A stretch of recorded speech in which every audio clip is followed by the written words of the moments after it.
right, hey guys, welcome to the Daily Word, verse by verse. Grab your Bibles and follow along as we get into our study, verse by verse, chapter by chapter, book by book. We are in 2 Timothy, and we are we're in chapter 4, and a couple of things I do want to cover with what I think is a very powerful passage. Paul, now think about this, Paul knowing that his execution was near, knowing he's going to die. This letter kind of brings us face to face with our mortality, but even beyond that, in other words, if you knew you were going to die, right, what would your thoughts be? If you knew you were going to pass away, if you knew, what would you be thinking about? And I can remember doing hospital visitations with people, and it was amazing the different reactions that people knew they were going to die, what they were thinking about. And you also, and I think this is God granting you to have this, to see this. I remember being in some of the most picturesque neighborhoods where, for me, I'm thinking how wonderful it would be to live here. The house, the neighborhood, just everything picturesque. And then I thought about the person who was sick, that none of that mattered to them, that they were dying. So all of that picturesque, maybe the clothes and the closet, the jewelry and the pictures, the memories, at that point, you think about, what did all of that matter to them? And I one of my deepest prayers, my main prayers that I pray, and you can even say the prayer of faith, right, that I pray is, Lord, that when my time comes to die, and only you know that, my prayer is I could say I finished what you have given me to do. Okay, because at that point, nothing else matters.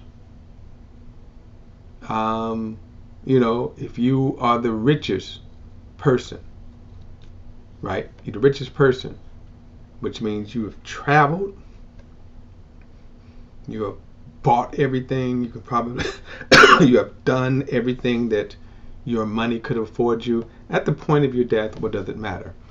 Now, so the reason why, when we get into this, let me get down to our verse, and we talked about this, the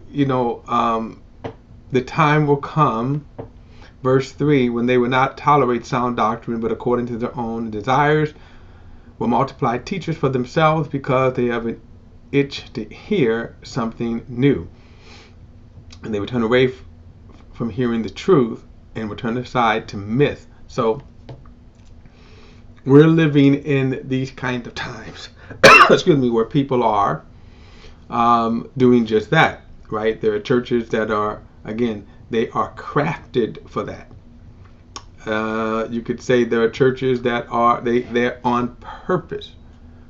However it is that they have crafted. We're not going to be heavy in politics. We're not going to be even heavy in preaching sin and anything controversial. In other words, we're going to always preach soothing messages, positive message, right? Encouraging messages, Never anything confrontational, right? Now, of course, that's unbiblical, because if the need arises, now you can go to the other extreme. There's no reason to be confrontational if there's no reason to be confrontational. But you certainly shouldn't avoid critical issues. So he says, again, by the way, for those of you, we are in Second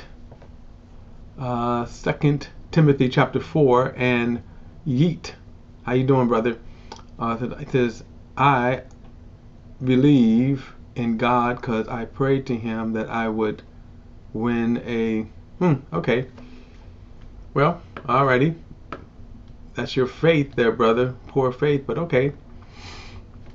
All right. So he says, verse 4, he says, they will turn away from hearing the truth and turn aside to myths. Now, verse 5, he says, but as for you, be serious about everything.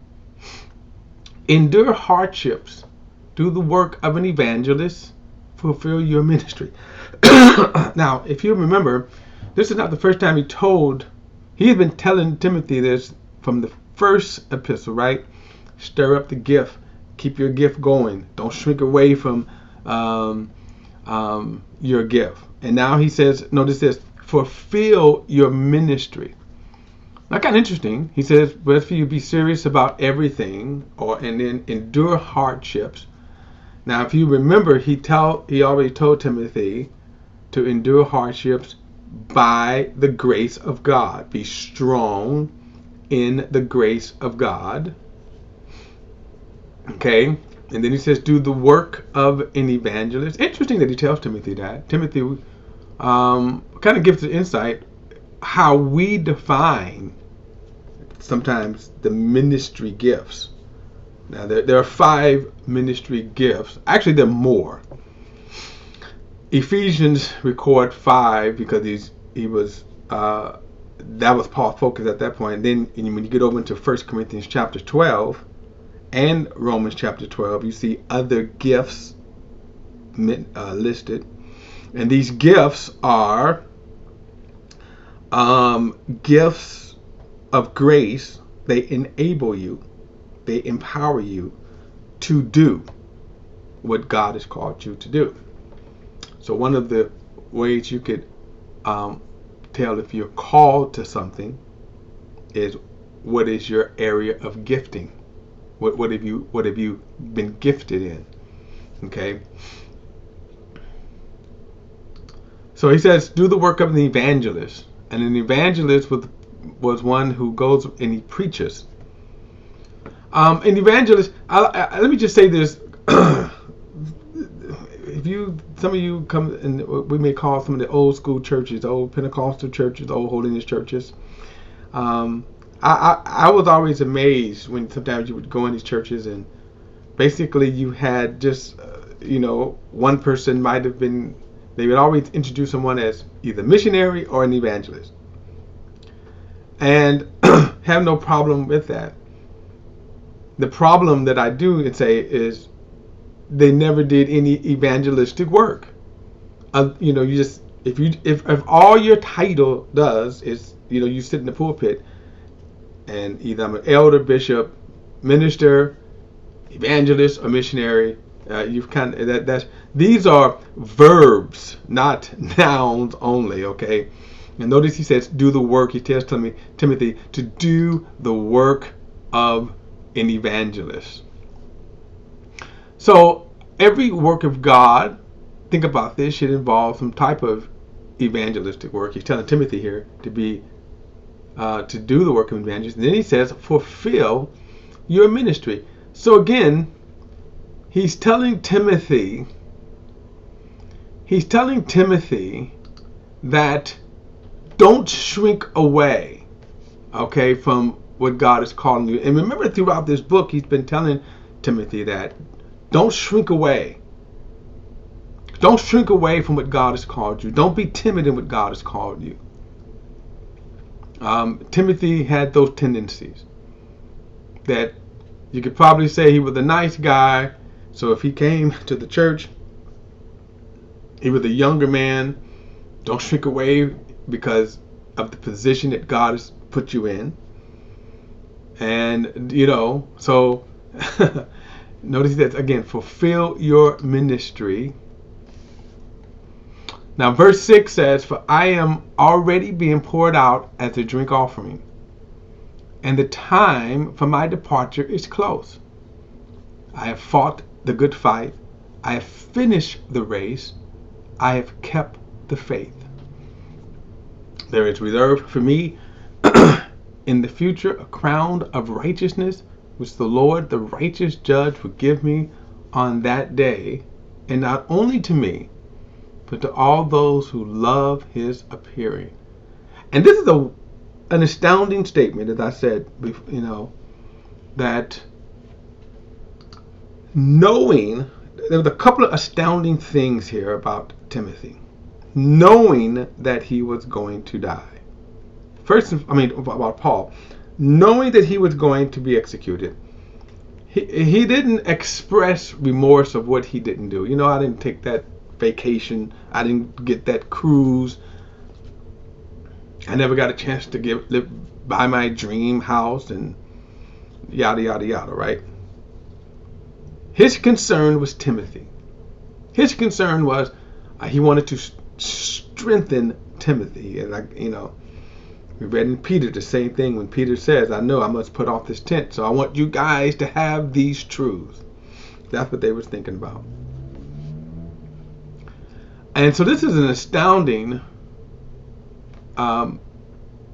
scripture here. Now, in verse 6, he says, I'm already being poured out as a drink offering. And this signifies, basically, he's saying, hey, it's going to happen.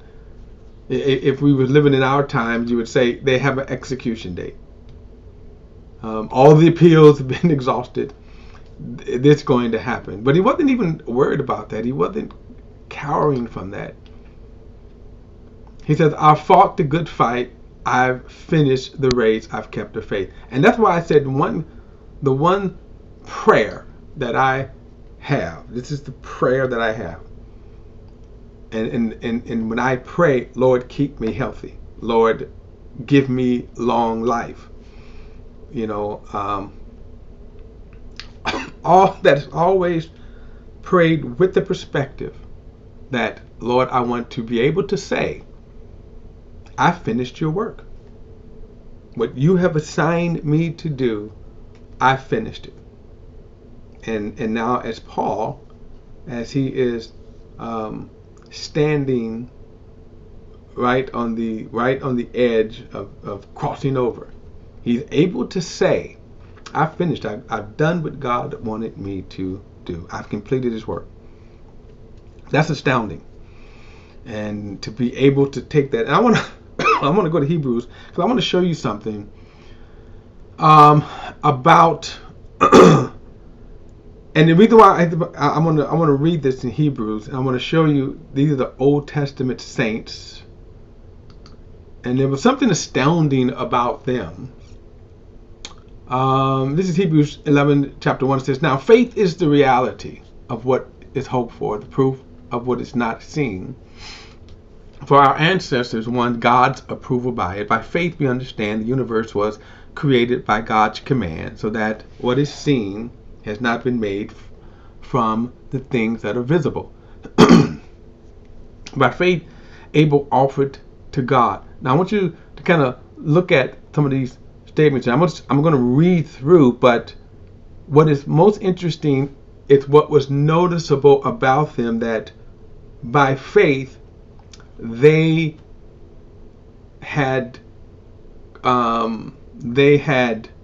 completed God's purpose for their life. And you will note in some cases that the purpose wasn't great. In other words, they didn't have a long list of things that they said, accomplishments that they did. What was noteworthy is they completed God's purposes, and they did it in faith. So he says, by faith, Abel offered to God a better sacrifice than Cain did. By faith, he was approved as the righteous man because God approved his gifts. And even though he is dead, he still speaks through his faith. And what is, again, interesting about Abel is the two difference between Cain and Abel. Cain offered God what God, Abel offered God what God wanted. Cain offered God what Cain wanted, and God rejected Cain's offering. Verse 5 says, by faith Enoch was taken away, so he did not experience death, and he was not to be found because God took him away. For prior to his removal, he was approved since he had pleased God. And of course, Enoch becomes one of the types of the New Testament. What is interesting about Enoch is that when you go back and you read Genesis and you see all of these long lifespans, right? 900, 800, 700. Enoch only lived about 300 years, and then he was taken away. Okay, he was actually almost the same word for rapture. He was snatched away. Verse 6. Now, without faith, it is impossible to please God. For the one who draws near to him must believe that he exists and rewards those that seek him. By faith, Noah, after he was warned about what was not yet seen, and motivated by godly fear, built an ark to deliver his family. By faith, he condemned the world and became heir of the righteousness which comes by faith. By faith. Now think about Noah, right? That he builds it. It took him about 120 years, and think about that he builds this ark, and it could be very interesting to think, well, what were people thinking about at that time? Like, Noah, what you doing? Building a boat. Building a boat, why? It's going to rain. What is rain? It's kind of interesting. What is rain? The Bible tells us you really didn't have a rainfall, that the earth was sort of watered by an irrigation system. But notice he did that. That was his purpose, to build the ark. By faith, Abraham, when he was called, obeyed and went out to a place where he was going to receive as an inheritance. He went out not knowing where he was going. By faith, he stayed as a foreigner in the land of promise, living in tents with Isaac and Jacob, co-heirs of the same promise. Excuse me. For he was looking for a city that has foundations, whose architect and builder is God. By faith, Sarah herself, when she was unable to have children, received power to conceive offsprings. And even though she was past the age, since she considered the one who had promised was faithful. Therefore, from one man, in fact, from one as good as dead, came offspring as numerous as the stars of the heaven, as innumerable as the grain of sand by the sea shore. Now, Abraham, and I think pretty much everybody in Christendom knows the story of Abraham. He was old when God appeared to him. I think it was 75 when God even appeared to him. Sarah was about 10 years younger. But Sarah never could have children. God says, you're going to have a children from Sarah. Okay. And he believed God. And I'm going to show you how strong his faith was in a minute. But he believed God. He actually believed God. And his faith was so strong in God. Let's see. Verse 13 says, these all died in faith without having received the promise, but saw them from a distance, greeted them, and confessed that they were foreigners and temporary residents in the earth. Now, they that say such things make it clear that they are seeking a homeland, that they're seeking a homeland if they were thinking about where they came from, and notice this, if they were thinking about where they came from, they would have opportunity to return. But they now desire a better place, a heavenly one. Therefore, God is not ashamed to be called their God, for He has prepared for them a city. Now, this is what is interesting about this statement here. What is interesting about this statement? Notice they died in faith, not having received the promise, meaning of salvation in Jesus to come. That's what's astounding about this list of witnesses here that the writer of Hebrews is giving. Abraham, it was revealed to them that Christ was coming. And thus they lived their life. In other words, they altered their plans, whatever their plans would be. And yes, some of them lived very good lives. Abraham was wealthy. Abraham, Isaac, and Jacob was wealthy. But they altered whatever plans that they had with the focus. And you see that if you go back and you read the Genesis account. For example, one of the things that you see that when it came time for Isaac to be married, and Abraham was so emphatically clear, you do not choose a wife from the Canaanites. Right? And that was in keeping with the covenant, with the promise that God had said He was going to have, that He was going to receive. Verse 17, and this is very interesting. By faith, Abraham, when he was tested, offered up Isaac. He received the promise, and he received the promise, and he was offering his unique son, the one it had been said about, your seed would be traced. Now, notice this statement because this is very important. He said your seed would be traced through Isaac. He considered God able even to raise someone from the dead. As an illustration, He received them back. Now, here's the interesting thing about Abraham, that when God told him to offer his son,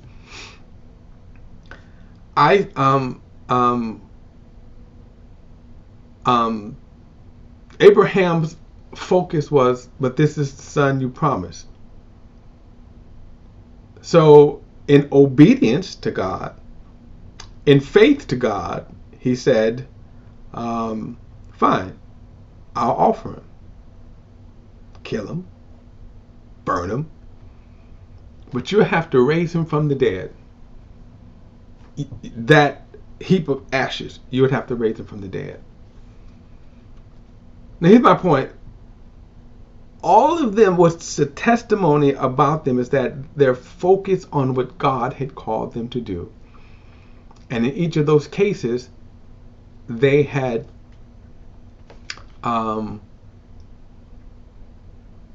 fulfilled what God had called them to do. And that's why it says that Abraham believed God and it was credited to him for righteousness. These, when it says died in faith, and in faith being the ultimate word there, that they died in faith, it was credited to them for righteousness. In other words, they have, at the time, think about it, Abraham, probably, if you wanted to put a number of years, around 2,000 years maybe. It could be anywhere from 1,500 to 2,000 years before Christ. So he died in faith. He died in faith, waiting 1,500 years just for Jesus to come, to be born. And it's been 2,000 years since Jesus is born, so they're still waiting for their new bodies. They died in faith. So I want to go, one other thing, however, let me go back and read this because I find this, again, very astounding here. Verse 6, again, this is 2 Timothy chapter 4, and verse 6, it says, I am already being poured out like a drink offering, and the time of my departure is close. I have fought the good fight. I have finished the race. I have kept the faith. There is reserved for me a future, a crown, the crown of righteousness, which the Lord, the righteous judge, will give me on that day. And not only me, but all those that love his appearing. One of the things that I have to say, let's ask the question, what is it that you think you're going to take with you? Sometimes we wrestle about a lot of things, fight about a lot of things, get angst over a lot of things, right? Fret over a lot of things. But think about this. What are you going to take? Paul said, I got a crown waiting for me. And again, I remember I told you that picturesque neighborhood. I would see these different people who had this picturesque neighborhood.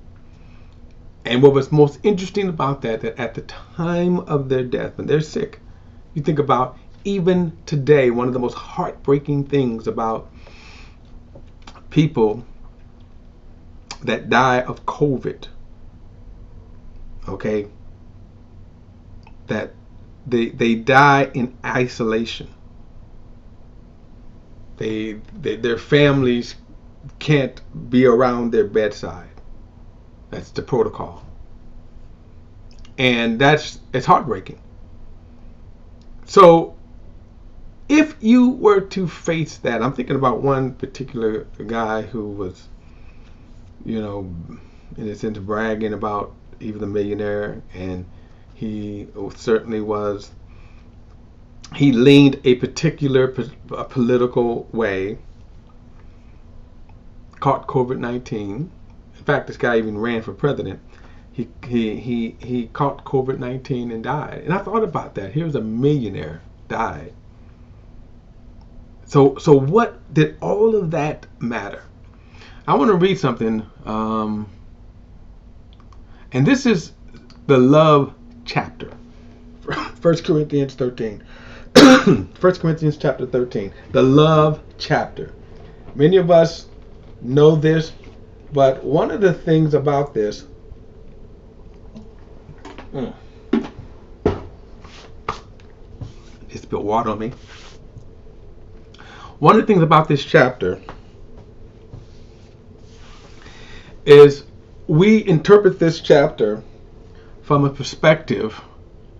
We interpret this chapter from a perspective of, if I love, okay? In other words, if I show you love, in accordance with this chapter, if I show you love, then I'm going to win you, okay?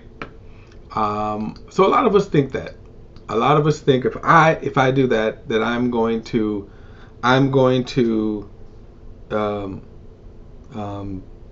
win people by that. And we should love. However, that is not necessarily going to win people because you show an act of love, an act of kindness. It could actually fuel even more hatred, by the way. But here's my point. So the idea is that this is not what this chapter is talking about. So I want to read through this, but I want you to pay attention again to what he is focusing on. So this is again 1 Corinthians chapter 13, verse 1 says, if I speak human or angelic languages, but do not have love, I am a sounding gong or a clanging cymbal. If I have the gift of prophecy and understand all mysteries and all knowledge, and if I have all faith so that I can move mountains but do not have love, I am nothing. If I donate all my goods to feed the poor, and if I give my body in order to boast but do not have love, I gain nothing. Now, what is interesting, of course, the subject of love, but notice how many times I appear in this chapter, right? Notice how many times I. And so why I say that is because oftentimes people will say, or they interpret this chapter as the formula for winning people if I love them. And that's not what Paul is talking about. The focus of this chapter if you will note, is I, right? I. Look how many times I put in there. If I speak in angelic love, I am a sounding gong. If I have the gift of prophecy, right? Notice it's if I have all knowledge, so that I can remove mountains. I am nothing. If I donate my body, if I give my body to the burn, if I gain nothing. Now, the point is, in this chapter, my appears some, depending on the translations, I think 28 times, I think, depending on the translation. The focus is on you. The focus is on me. The focus is on I, the reader of this. So you put yourself in this position and says, if I do all these things. And what is interesting is that, remember, all of these things are good. Not one of the things that he said here is not good. In other words, not one of the things he says is not good. Right? If I think the minister that was speaking in the angelic languages, I wanted for prayer didn't work because she didn't have love. Okay. All right. I couldn't help that one. I couldn't help that one. But anyway. But notice all of those things though, they're good. But let me go on. Let's go on and read. So verse 4 says, love is patient. Love is kind. Now remember, you just got through saying, if I do all of these good deeds, these good acts, these good works, but I don't have love, right? If I don't love, he says, I am nothing, right?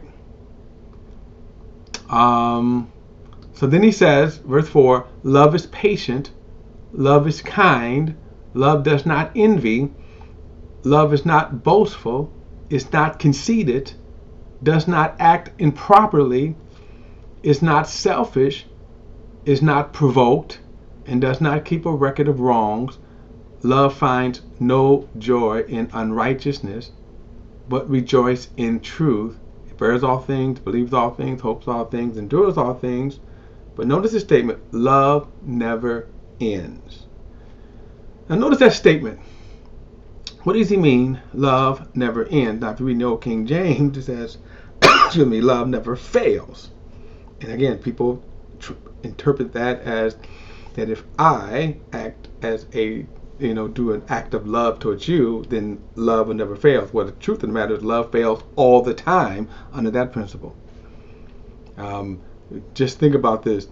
The first, second, and third centuries, love failed a lot because Christians were slaughtered by the thousands, martyred by the thousands. In other words, the point is, Paul is not talking about that. And Paul is not saying that if you love people, you're going to win them. Yeah, you're going to win some, but you're not going to win all. But when he says love never ends or love never fails, fails who? Me. Now, let's put this in. So love never fails me. So that's what we've been talking about in all of these, right? In this whole chapter. If I speak in angelic tongues, if I have the gift of prophecy, if I have the word of knowledge, if I give my body to be burned, if I, sacrifice and give and all that kind of stuff. But if I don't have love, I'm nothing. All of these things don't mean anything. But then he gets down to this verse, he says, love never fails, but it never fails who? Me. Now let's go back to Paul. Let's take the same words and apply them to Paul. Paul says, verse 6, 2 Timothy chapter 4, hey Pastor Ty, good to see you, brother. But he said, verse 6, he says, I am ready to be poured out as a drink offering. And the time of my departure is close. I have fought a good fight. I have finished the race. I have kept the faith. Now notice this. There is reserved for me in the future a crown of righteousness. So now let's apply these same words to Paul. Right? Love never fails him. Hey, Pastor Pastor Tom, I'm gonna throw out this. Just think about, right, those last days with Pastor Cheryl, right? What did she take into glory, right? Look at the life work, the people she touched, the sacrifices, right? And in the end, when she was immobile, right, what was she able to take into eternity? And that's what Paul is talking about right here. Paul was in jail, waiting to be executed. And yet he's still giving out. He was still giving out, strengthening Timothy. That he was able to take into eternity. See, he was able to take that into eternity. That life of love. And then those things that he did in love, that's what's going to be waiting for him. Like, think about all the people. And by now, of course, with Paul, and actually, I'll take that back. Paul is still, his work is still touching people's lives, right? We're reading his letters. And just think about all of the people, the millions of people over the last 2,000 years, we're reading his letters, growing in faith because he was faithful to God. Okay? Now, I'm not saying all of us, of course, all of us are not going to have such a grandiose ministry. Paul himself probably at the time didn't fathom the reach. But think about it. We're still benefiting. And I would see people when I would do my hospital visitation, but I'm thinking about one particular lady where she was dying of cancer. And one of the most amazing things that I saw was how she touched people. Laying in the bed, immobile, that she would touch people to the extent people they would come on their breaks and spend time with her. They would sit with her on their breaks and come before and after her shift. See, that's what I'm saying. We don't need to do a lot. And Paul says here, but he finished his faith, and he says, this is waiting for me. And then he says, verse 8 again, there is reserved for me a future and crown of righteousness, which the Lord, the righteous judge, will give me on that day. Not only me, but to all those who love his appearing. All right, guys, we'll pick it up with verse 9 in our next study. And again, my prayer is, Lord, I want to be able to finish the work that you have given me. I want to that's again, when I say that, that's one of the most heartfelt prayers out of anything else. That prayer supersedes anything, right, that I could pray for, that I could say I want on my bucket list, my whatever. I want to be able to say at the time of my death, just like what Paul says right here, I finished what God has given me to do. And of course, finish it in love, finish it in faith, and finish it in love. All right, guys. Thanks everybody for tuning in. I'll see you in the next study. I see you then. All right.